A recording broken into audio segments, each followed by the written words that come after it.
Hello दोस्तों, जय मसीह की Bible story audio Hindi channel में आप सभी का स्वागत है। आज हम पवित्र शास्त्र बाइबल के एक नए ऑडियो स्टोरी से जानेंगे दोष बलि की विधि के बारे में। हालेलुया।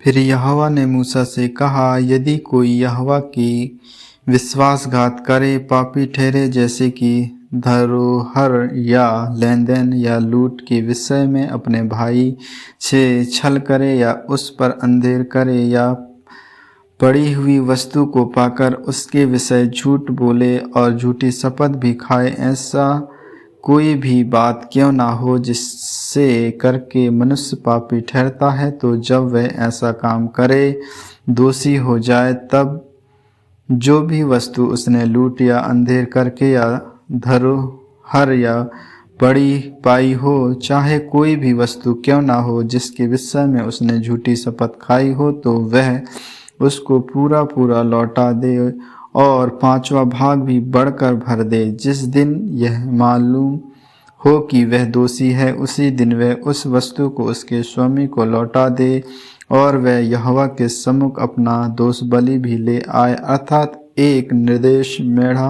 दोष बलि के लिए याजक के पास ले आए। वह इतने ही दाम का हो जितना याजक ठहराए।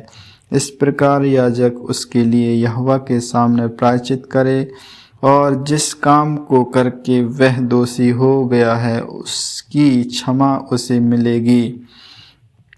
भांति भांति के बलिदानों की विधि होम बलि के बारे में।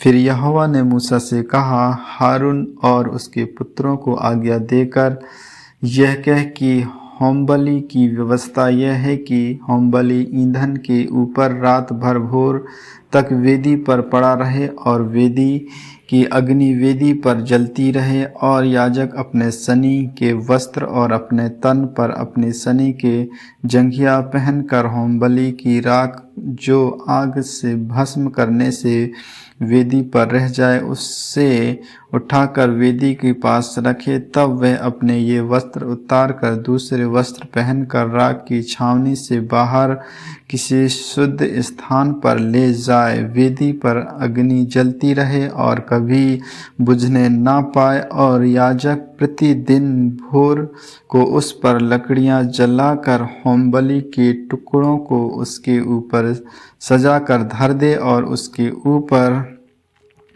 होम बलियों की चर्बी को जलाया करे। वेदी पर आग लगातार जलती रहे, कभी भी बुझने ना पाए। अन्न बलि के बारे में जानकारी। अन्न बलि की व्यवस्था इस प्रकार है। हारून के पुत्र उसको वेदी के आगे यहोवा के समीप ले आए, और वह अन्न बलि के तेल मिले हुए मैदे में से मुट्ठी भर और उस पर का सलोबान उठाकर अन्न बलि के स्मरण इस भाग को यहोवा के सम्मुख सुखदायक सुगंध के लिए वेदी पर जलाए, और उसमें से जो शेष रह जाए उसे हारून और उसके पुत्र खाएं।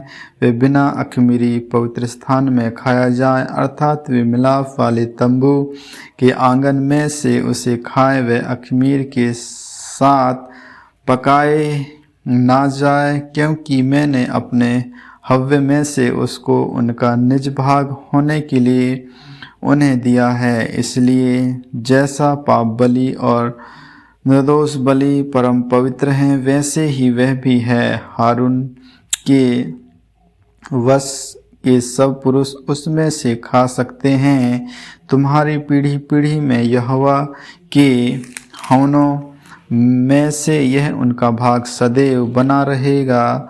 जो कोई उन हवनों को छुए वह पवित्र ठहरेगा। फिर यहोवा ने मूसा से कहा, जिस दिन हारून का अभिषेक हो उस दिन वह अपने पुत्रों के साथ यहोवा को यह चढ़ावा चढ़ाए, अर्थात एपा का 10वां भाग मैदा नित्य अन्न बलि में चढ़ाया। उसमें से आधा भोर को और आधा संध्या के समय चढ़ाए। वह तवे पर तेल के साथ पकाया जाए, तब वह तेल में से तर हो जाए, तब उसे ले आना।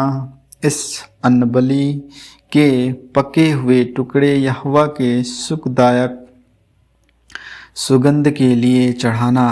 हारून के पुत्रों में से जो भी उस याजक पद पर अभिषिक्त होगा वह भी उसी प्रकार का चढ़ावा चढ़ाए करे।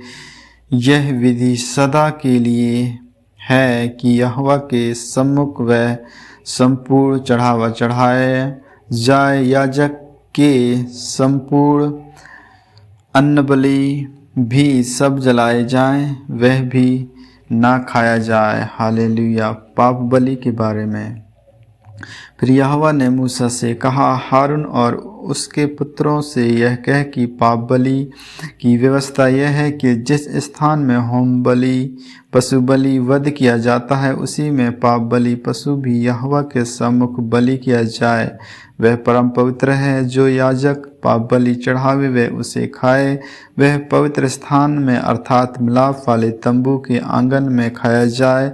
जो कुछ उसे मांस से छुए जाए वह पवित्र ठहरेगा, और यदि उसके लहू के छींटे किसी वस्त्र पर जाए तो उसे किसी पवित्र स्थान में धो देना, और वह मिट्टी का पाप जिसमें वह पकाया गया हो तोड़ दिया जाए।